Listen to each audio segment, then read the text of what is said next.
the Greg and Lisa Show. I'm Greg, and welcome to today's episode of I Was Born in the 80s, and these two have known each other since the 80s. And I'm Lisa. And I'm Elisa. And we have been friends for a long time, Yes. as Greg said, since the 80s. I wanted to remind you of what our mission statement is all about. Our goal is to help others, to share experiences, to learn new things from our subscribers and viewers, and to share the love of God.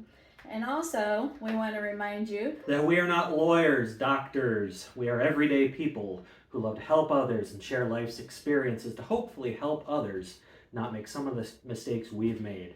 That was the disclaimer. That was the don't sue us message. We are not doctors, lawyers, none of that. So take this as casual anecdotal advice and not legal or medical or whatever other kind of advice you might take it as. Well, before we start our topic for today, let's do a little wrap up from last week. Did anybody check their numbers on their phone and how much time they spent on their screen time since last week? Well, in 2 days I've been on 8 hours and 14 minutes. So at this point, being on my phone is essentially a full-time job. Yeah, pretty much. When I look at the numbers, that's basically where I land. Now, some of that is because I work in IT and I'm on there doing work stuff, but a lot of it is scrolling while I'm trying to go to bed. Yeah. Well, I was up to 14 hours. I had 19 minutes more than I had the week before. But the thing that we need to do and why we want to bring the numbers into play is because if we don't know there's a problem, we can't fix it. And when you are on your phones, and especially if you're in a social setting, it's hard. You can't really build a relationship when you're on your phone with other people. You're not present. And if you think about, we want to be the example that we want, people to follow. And if you think of that song, Cats in the Cradle, That's right. They're going to grow up just like me.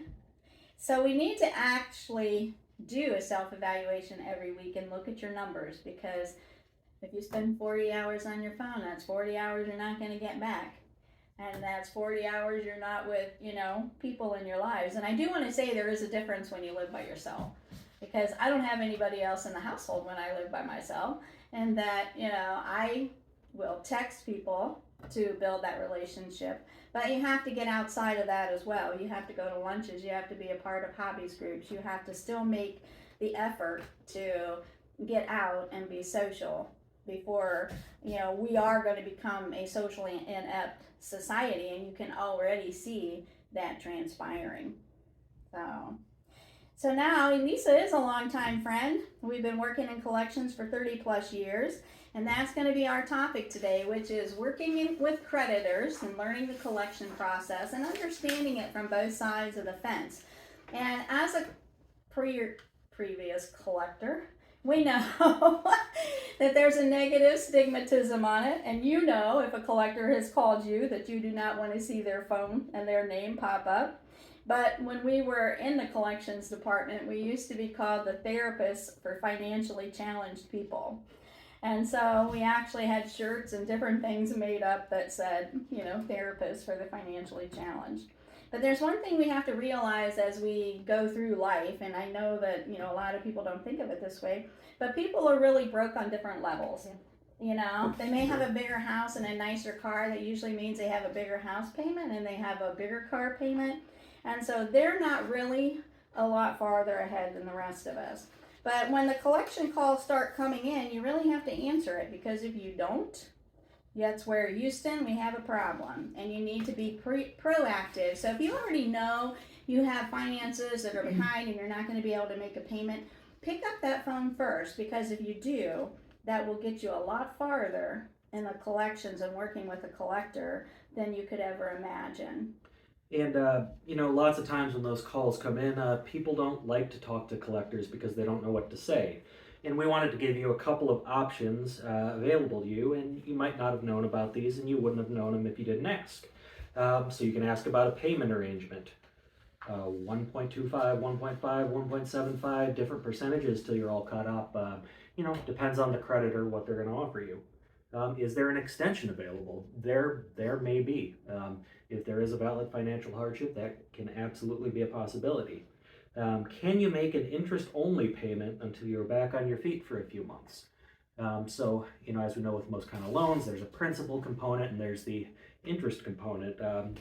And while the interest component is annoying, it is smaller than the other portion usually. Fourth, is there a way to put the delinquent amount due back into your loan? That might be an option. It would certainly send your payment up, but if you cannot afford a large lump sum, that could be a good option for you. It'll also depend on what type of loan somebody is calling on. Are they calling on a credit card debt? Are they calling on an auto loan or a mortgage or an unsecured personal loan, a student loan? And so there's a couple other things that you can ask for when you're making that call or you're talking to that collector, because sometimes they may tell you nothing's available, but they may be a new collector and they may really not know. And if you give them ideas, it goes back to the fact that you have to be as educated in what is happening with you in this process as the person that's trying to collect from you. So you want to give the rest of the questions there that they can ask, Craig? Absolutely, I can. I can use my limited experience to read some of the notes on the paper since I've been alive for the amount of time that these ladies have been doing this. So yeah, like credit card, depending on what kind of loan. Other questions you can ask. Can you make an amendment to your loan? Is a forbearance agreement an option? And I will be honest, I have no idea what a forbearance agreement is. So could somebody give me a 1 or 2 sentence description of that? Basically, in a nutshell, a forbearance agreement is an agreement that's written up that says they're going to forbear what is due. They may put it on your loan, they may not put it on your loan, or they may start your loan again from this portion. But it has the fancy title of forbearance, and usually you have to provide a little more information as far as your income, what your monthly payment is, and why it has changed from now to when you originally made the loan. So forbearance agreements, kind of are a fancy name for an addendum or an amendment to your loan. So it's a specific type of amendment, Yes. not necessarily an agreement that's forbears. Correct. Okay, But good. sometimes it does forbear, but sometimes it forbears and adds it on to the end. Sometimes it can totally change your loan up. It depends on the lender. And you see, I don't know if anybody else caught the dad joke. I meant forbears like the animal. Oh. Is it forbears? Yeah, I didn't catch it. That's why I'm here, folks. So, other questions? Can the interest be lowered on the account? It's like that's something we all wish we could just call up and ask for, but if you're in a situation where the only way you can pay somebody is if the interest is lowered, they may just do that depending on what the amount is or how long it's been overdue. It goes back to if you don't ask, you don't know. Yeah. Yeah. So. Then lastly, ask them what options they have to offer to help you get back on your feet financially. This isn't one I wouldn't have thought of asking a creditor a question like that. Yeah, because maybe a creditor has in-house policies that we don't know or you don't know because they've had to become creative after the pandemic and all of the moratoriums that were out there. And I left number 9 blank in case there was anything I forgot. Elisa, is there anything you can think of? Well, I mean, all they can do is say no. Mm-hmm. So it doesn't hurt to ask. In fact, sometimes they might surprise you and give you even a better deal than you thought you were going to get in the first place. So always ask your creditors if there's something that can be done. You might be surprised. And also keep in mind that a collector that seems unworkable, it's going to depend on your attitude with them. So remember, you always want to talk to the collectors. You want to be honest with them.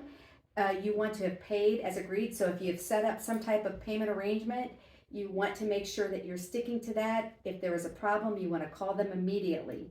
Have you broken the promise to pay? If you have, again, this is a good time to call the collector and see what options you do have. That was a collector. She Yeah. just ignored it. Again. And have you been avoiding their calls and their letters and not return any of their attempts to contact you? Don't run. The longer you run, the worse it could get. You could end up going to court for something that could be easily remedied over the phone. So it's a two-way street. If you want them to work with you, then you need to work with them. And as the Bible says in Proverbs 22, verse 7, the rich rules over the poor, and the borrower is slave to the lender.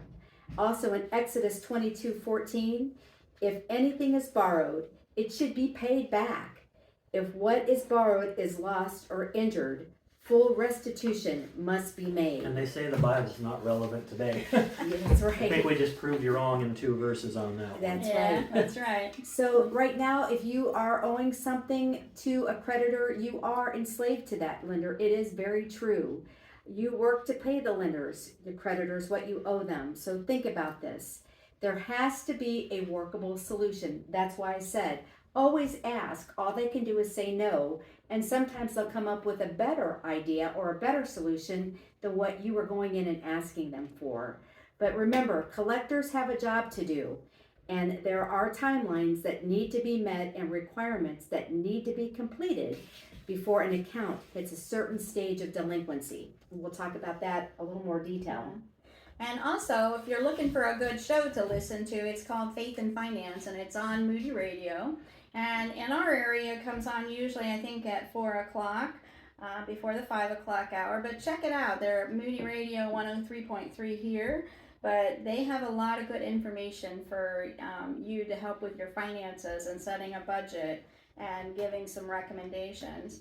But I'm going to tell you a story. When I first started in the collection department eons ago, I met with the collection manager, and he's telling me how to collect. And back then, nothing was computerized. It was all on tickler cards, and we had a box of cards that got reprinted every week.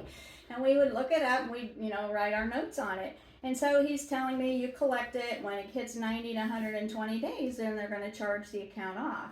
So I said to him, so my goal is at the end of the month to have no charge-offs. And he sat there and he just laughed at me like he thought, you're never going to do this. Well, my first month and several months after that, I didn't have any charge-offs, because you learn to work with people and to get their payments to get back to normal and work them back to a current status. So, and a good collector and a knowledgeable collector will work with you and will know the tools in the toolbox to help you. Mm-hmm. So what really happens when your account goes delinquent? Does anybody think that at 10 days anything happens? Oh, yeah. So what do you think?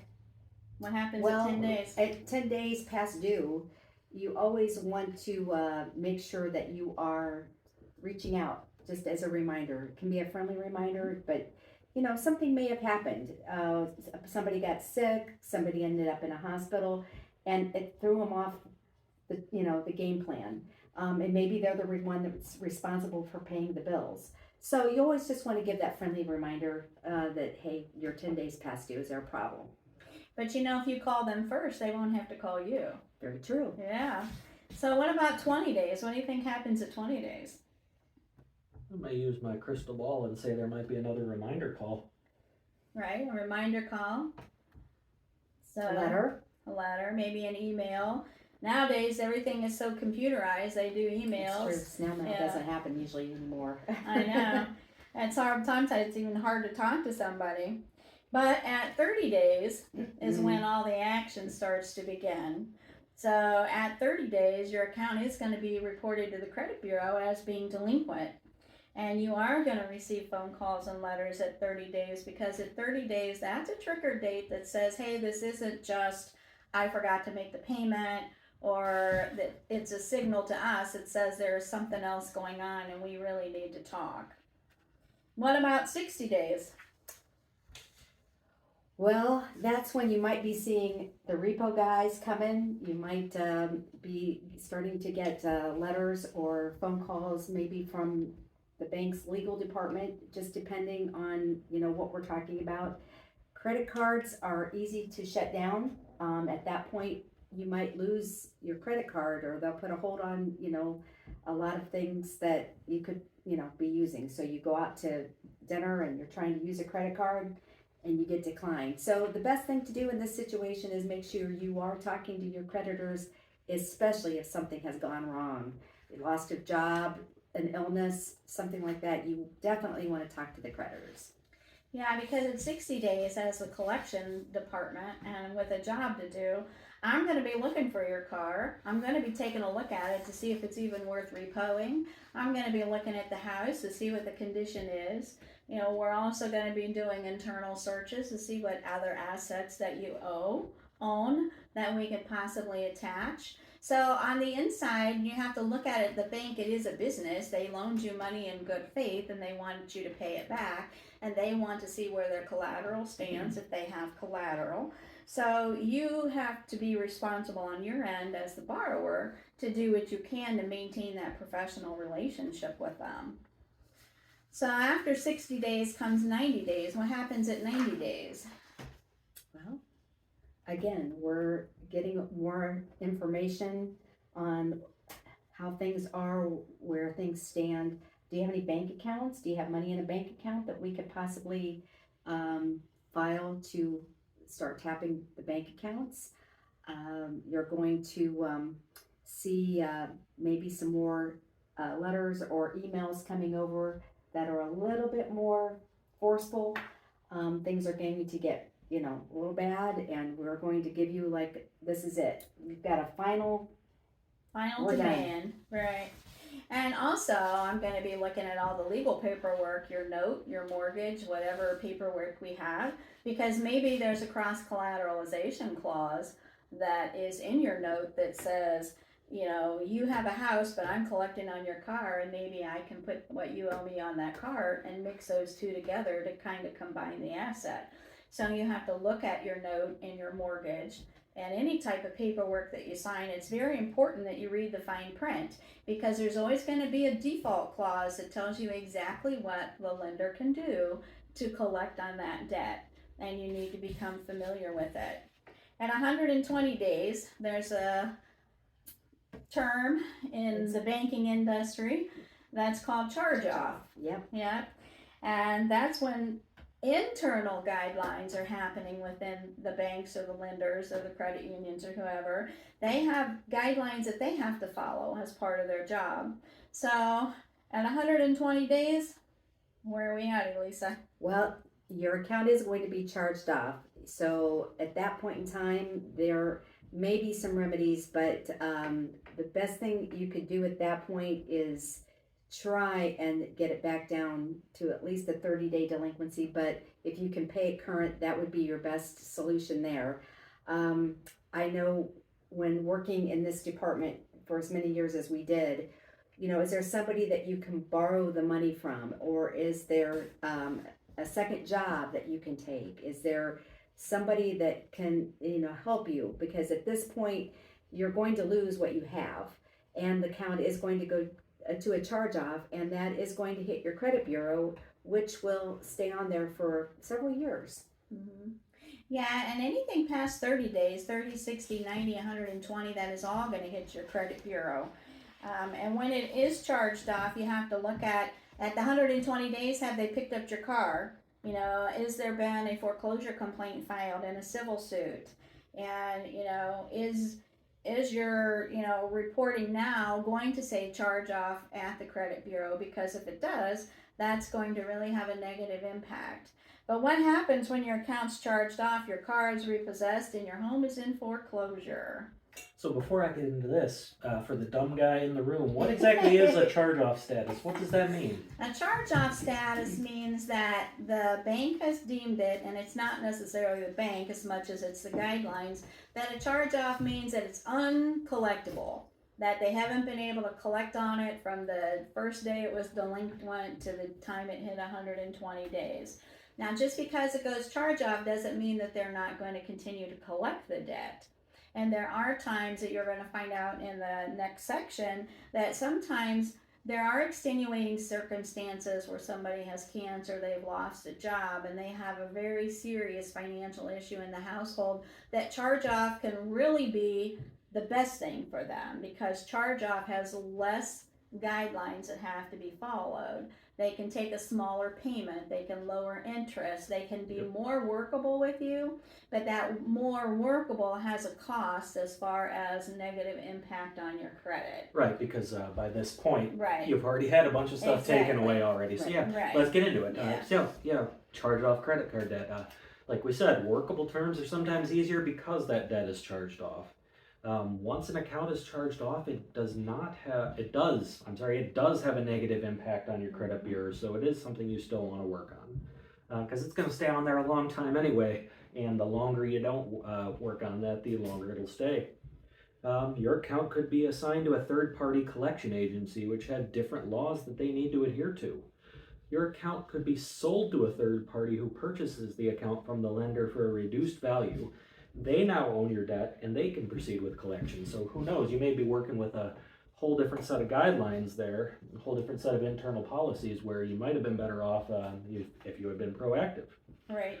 Sometimes a settlement can be made on the debt once the money has been paid. A settlement can be reported to the credit bureau indicating, yeah, you paid what you agreed upon. A settlement looks better on your credit report than not paying the debt or working with the lender. The lender could file a civil suit against you and obtain a judgment at this point. If a judgment is obtained, they could garnish your wages, put a lien on your house, put a lien on your car, garnish any money you have in your bank account. So at that point, I said a lot of words. They're just going to take your money at that point. They're going to do their best to anyways. Yep, so when trying to borrow more money, of course that's going to impact your borrowing power. If you have this kind of stuff on your credit report and you've gotten all the way to that point and charged off in 120 days, Right. I don't think anybody's going to want to give you any more money at that point. Not for a long time, that's for sure. Now, if your car has been repossessed, so we're going from credit card into car repossession, which is another form of an option that the bank has if you've gone several months past due on a car loan. You may have the option to bring the loan current and pay the repossession fees, and those can be quite pricey themselves. Just the fees, I don't know how much are they now. They were They're probably about $800. yeah, I was gonna or say back more. when we were doing Yeah. this full time, it was probably $300 $300 or $400. Yeah. Yeah, it was. So it has probably gone up since we've done this. But once your car has been repossessed, it will be sold at auction if you do not pay and pick it up. A minimum is set by the lender depending on the year, make, and model. If there is a deficiency balance, that means if there's anything left after the car is sold and that money has been applied to your loan, if there is a deficiency balance on the loan, you will be responsible for paying the balance owed on something that you don't even have anymore. So keep that in mind. Repossession could be reported on your credit bureau as well. And just a tip, Christmas is coming, so if you have presents in your trunk, you want to make sure and get those out of there before they do come and get the car. Yes, because we have repossessed cars with Christmas presents in them before. That's a real struggle. Yeah. So. And you have to keep in mind, any of this that we are talking about isn't anything that we really want to do. No. We really want to work with you and do a payment arrangement and try to do what is best for you. And so you really have to think about that. So, you can't get mad at the person that's doing their job for something that you didn't do because you didn't call in and talk to somebody. But you need to really, look at everything as a whole. And by the 120-day period, they've decided that, they're probably going to, if you were talking about mortgages and home and real estate now, they're going to file a foreclosure complaint. And there are two types of foreclosure, judicial and non-judicial. And the basic difference is, and again, I'm not an attorney, this is from our experience and working within the field, but a judicial foreclosure is where they're actually going to file a foreclosure complaint with your local clerk's office. And it's a civil complaint, and you're going to have 28 days to respond to that complaint. And you're going to have to get an attorney. You can go pro se if you have the experience, but it's always, not always recommended. But you have to file an answer. If you don't file an answer within that 28 days, it's very possible the lender can go ahead and get their judgment, proceed with the foreclosure a lot quicker. A non-judicial foreclosure means they don't have to go through the courts to try and take your property back. And there are different states that do non-judicial and judicial. And Ohio has primarily, I believe, been a judicial foreclosure process. But if you want that verified, I would tell you to check with your local counsel. Most lenders, though, they don't want your real estate back. We don't want to be in the real estate business. They would rather you be in your home, work out something to work with you. And we do know that there's extenuating circumstances, there's probate, there's, divorce, there's a lot of things that happen that play into the foreclosure process. But going back to the beginning and being proactive, you're better off to talk to them and to work through the whole process with them. But they have internal and external guidelines and federal guidelines that have to be filed when it comes to banking, collections, and things that are important. So the more you work with the collectors, the better it's going to be for you. But once the property is sold at sheriff's sale, if there's a deficiency balance, again, if it didn't sell for enough money to pay off your loan, you are responsible for that deficiency balance. And in Ohio, I believe you have 2 years after the court confirms the sale to collect that deficiency balance. So don't just think once the property is sold, you don't have to pay anything, because a lot of people do. Now, it is up to the individual lenders on whether they proceed to collect that deficiency balance or not. But, and again, that changes, and it's different by state. So the last time I checked, Illinois was 7 years, to collect that deficiency balance. Michigan was 10 years to collect a deficiency balance.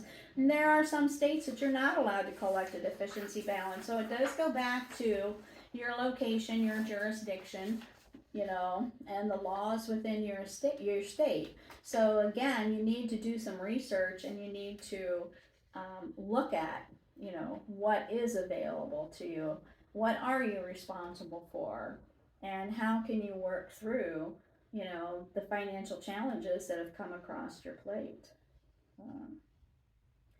So also there are ways to extinguish deficiency balances, and one of the primary ways is, Elisa? Well, there's always bankruptcy. If you have exhausted all other resources and you just can't do it, there is bankruptcy. And there are 3 main bankruptcies that you can do, or their filings. And they are Chapter 7, Chapter 13, and for businesses, Chapter 11. There are always extenuating financial situations, as Lisa said, where bankruptcy is necessary. Before you file for bankruptcy, there are credit counseling classes that you may take, or I think right now you are required to take them, aren't you? You're required to take them, yeah. So you will want to seek legal counsel for filing the bankruptcy. But before thinking about bankruptcy, you might want to look into a credit counseling agency. There are a lot of good credit counseling agencies out there, and I know Faith and Finance on their website, they have various agencies that they have faith and trust in. But if you are so overwhelmed and you do not have enough money to pay your bills, talk to a credit counselor. They can work with you and bring in all your debts, your car payment, your credit cards, everything that you have, and try and wrap it into one monthly payment. And they will work with your creditors for you. So they will contact your creditor and see if they can get your interest reduced, your payment reduced. Now you have to keep in mind, like Elisa said, if you're behind on a credit card and things, everything is going to be frozen. So like you're not going to have access to use your credit card anymore, because we got to pay that balance off and pay it down or do a settlement with them. But the credit counseling agency will set up all the payments, and what you'll do is make one monthly payment to them, and they will pay your creditors for you. And some of the credit counseling charges a fee, which is included in your monthly payment, and some do not. So you just kind of have to shop around and look for a good one. You always want to do your homework, check the Better Business Bureau, check reviews, get referrals. But think about that before you file bankruptcy, because once you file bankruptcy and anything that's legal, as far as a foreclosure complaint, that's going to stay on your credit bureau for 10 years. It's not like your 30-day, 60-day, 90-day, 120-day on your credit bureau that will rotate off after a 24-month or two-year period. So there are things that stay out there quite long, which, sometimes you need that time to get back on your feet and to start over again. But there's all types of different things that, can kind of help the debt relief situation, because financial problems are number one problems in marriages and relationships, and it's hard to get past that money issue. But also, once you get past it, then you can also look at working with the credit bureau to get your credit rating back to where it needs to be. You can file disputes, you can put consumer comments out there, because if you put a consumer comment out there that says, I was delinquent and had financial issues from this time, because of health concerns or cancer. When you go to apply for new credit, they're going to pull that up and they're going to see why you were delinquent. And they don't always have to talk to you about it because you took the time to file a consumer comment on your credit bureau. Another thing, Lisa, is if you are working with credit counseling, usually they will put that on the credit bureau as well, that you are making payments or you are trying to repay the debt. Right. So that will be on your credit bureau as well. So they will be able to see that as you continue to go through that path and make those payments and keep them up to date. That's the important thing, is if you promise to make a payment, please try and get those payments in, because those are going to take you to that next level. And if you have a problem, you do need to talk to them. Right. So we have to be proactive. You have to realize that, everybody goes through financial challenges at some time in their life. And you're not alone in this. And a lot of times we think we're alone and we're ashamed or we're embarrassed and we don't want to talk to anybody. But, it's one of those things, if you don't address the problem, it's not going to go anywhere. You can ignore it, you're still going to have it, it's just going to get worse, and you're not going to be any farther ahead. So you really need to look at that. So what happens when your account is assigned to a third-party collection agency? Well, you want to make sure that when that happens and you get that very first letter that they're going to send, giving you 30 days to respond, you want to do that, and you want to ask for a copy of every single document that they have showing that you owe the debt. Right, and what happens a lot of times in that third-party collection transition is sometimes the documents get lost. And sometimes they don't even have a copy of your note, or they can't always prove that the debt that they are collecting on.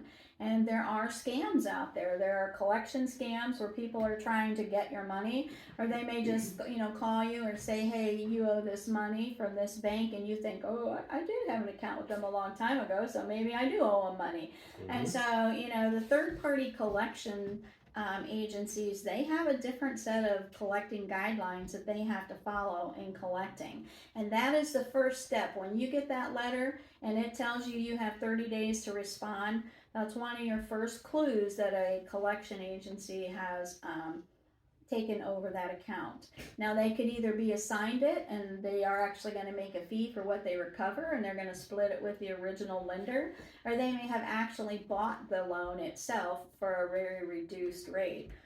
Some of them buy them as cheap as 11 cents on a dollar or 9 cents on a dollar, and they own now whatever amount you owed the original lender. And so they're going to come after you because they want to try and recover as much money as possible.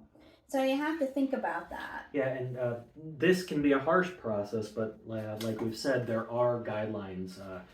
There are rules they have to follow. And in my world, I see a lot of scams out there. I hear about a lot of things. One of my favorites is, and I just want to say this, no one's ever going to try to collect a debt by getting you to send them Target gift cards. That's not going to happen. That's a real popular one. Target happens to be a popular one, but there's a lot of people just calling and trying to get, gift cards, and then they're going to sell it for, less than the value and still make money because you just gave it to them because you thought you owed money and maybe you didn't know any better. And it can sound simple to say, but you don't know what you don't know. Right. And you have to think too, and I'm sure you're probably asking, well, why are we talking about collections and recovery at this point in time? We're just starting the show, and this is a pretty deep topic. But I heard on a radio broadcast 2 weeks ago that the recession is really coming in this last third quarter. Mm-hmm. And they're saying it's due to the inflation rate, and it's due to the high energy costs and a lot of different things that is going to be causing this to happen. But the number of third-party collection agencies, though, has really declined over the last few years. It went from 10,550 collection agencies down to 6,908. Wow. So the collection agencies have decreased, and there's been some mergers and some acquisitions, but the overall number of third-party collection agencies has reduced. Also, they're saying that the delinquencies are going to increase over this last quarter for 2023. And they're saying that the serious delinquency is going to rise to 2.6% as of the end of 2023, which at the end of 2022, it was 2.10%. The unsecured debt, which a lot of times is personal loans or credit card debt, that's going up to 4.3%, and that's up from 4.10% from last year. And these are going to be the highest figures since 2010. So when you think of 2010, we were coming out of that 2008, Oh, yeah, we were. recession that was going on. So this fourth quarter is going to be a big, indicator. But also we have Christmas coming. Nobody wants to disappoint their kids at Christmas, and it's a very challenging time, and it's hard. Which is one of the other reasons too. We try to tell people, start buying your Christmas presents now. Buy one or two a month. Find a store that does layaway. Go to Goodwill, because Goodwill, this time of the year, Goodwill gets all kinds of brand new donations from big name companies, because they get the actual write-off of the value of the items. So you can go to Goodwill, Salvation Army, a lot of the thrift stores, and that's why you see sometimes a lot of new merchandise. You can make things, you can do a lot of things. And even going back to, not having money, I was always taught you make money with what you have. And so if you have to start baking cupcakes and selling them to raise money, we do what we need to do to help our families, make it work. So we all know there's a lot of scams out there, and we need to be proactive. So what do you think, Greg? Well, I think the moral of the story is just stay on it. You don't have to do what I do. If I were to show you the Excel spreadsheet I have downstairs of all the bills I pay every week and what my bank account balances are, you would be like, whoa. See, maybe you don't need to go that far, but, keep track of your money. Know what you owe, know what the payments are supposed to be. The moral of the story is be on top of it. Right, be proactive and pay attention. You also have to go back and look who else is going to be, have a reaction to your decisions by not.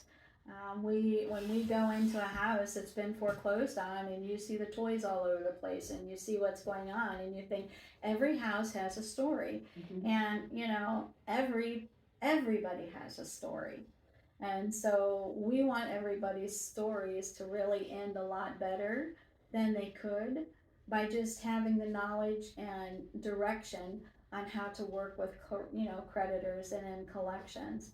And you can always send us an email at thegregandlisashow@gmail.com if you have any questions, or if you have any other topics you would like to talk about. Absolutely. Now we'll probably dig in later into bankruptcy more, or foreclosure more, and go in a little more in depth. And I know we gave you a lot in a little bit of time, but we hope that you have learned something today. The only other thing I would say is, we talked about everybody has a story, every house has a story, every person has a story. When you're talking to people, remember that you're on the other end of a phone with another human being also, and this human being has a story of their own. This human being might have trouble paying some bills for themselves. This human being might be sitting in a call center, not making a lot of money themselves, wondering how they're going to pay for Christmas. So I think we just need to remember we're all kind of in the same boat here. Yeah, we do, and we also have to remember that collectors sometimes get paid bonuses on the amount of money they recover every month. And so that's one of the things you have to keep in mind too, as part of their job. And do they have a quota and a number of calls they have to reach? And I know that, they're streamlining collection. I mean, we had robocalls back in, when we were doing it, and now it's even more sophisticated, and they're going to try and do more and more before you actually talk to a live person. And a lot of times that's hard, because it takes the personality out of it, it takes the personal touch out of it, and it takes understanding what, this customer is going through. Well, so yeah, I think that's about it. So thank you, Elisa, and thank you for joining us on the Greg and Lisa Show. Thank you, Elisa, again for joining us. Have a great week. Spend time with others, and find a Bible-based church. That one's important. When you go to a church, it should sound like the book. Yeah, and you have to remember your church family is your church family. And sometimes churches are willing to help you out if you have a financial struggle and a financial problem. but you need to be a part of that church family. You need to show up. You need to participate. You need to volunteer. You need to be a part of that family, because your family is a lot bigger than just the people that live in your house. Absolutely. And so, yeah, It's almost like there's a running theme in our shows that relationships are important. there is. It's almost as if you're saying that. I am, because it goes back to no matter what the blended relationships are, no matter, socially you want to keep that relationship going. And today you want to keep the relationships going with the collectors and the creditors and the people that are most important to you. Absolutely. Well, that's all we have for you this week. Until next time, God bless you and your family. This has been the Greg and Lisa Show. And thanks again, Elisa. Yes, You have thank anybody you. to add? Thank you. God bless and be with your family this week.